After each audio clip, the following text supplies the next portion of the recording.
Hi అండి, నేను ఈ 6 ఇంగ్రీడియంట్స్ తోని లడ్డు చేయబోతున్నానండి. దీనికి కప్పుతోని జాగ్రీ 1/2 కప్ అండి, అంతేనండి. ఇవన్నీ కూడా దీంతో 1 కప్ ఏనండి.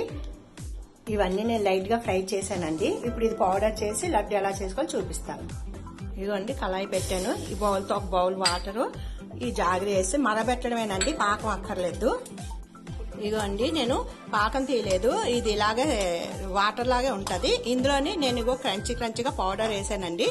ఈ పౌడర్ ఇందులో వేసేస్తున్నాను. చేసింది నేను మెత్తగా చేయలేదండి పౌడరు, ఎందుకంటే బాగుంటది బరగ్గా ఉంటాయి అనేసి. ఇదిగోండి, ఇలా అయిపోయింది. ఇప్పుడు ఇది మనం లడ్డూలు చుట్టుకోవడమేనండి.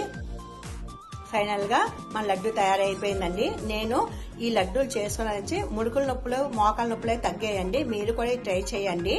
నేను పౌడర్ క్రంచీగా తయారు చేశాను, మీరు కావాలంటే మెత్తగా కూడా చేసుకోవచ్చు. ఈ ట్రై చేసి మీరు నాకు చెప్పండి ఇది ఎలా ఉందో. ఈ లడ్డూస్ చాలా బాగుంటాయండి, మనకి చాలా హెల్దీ అండి.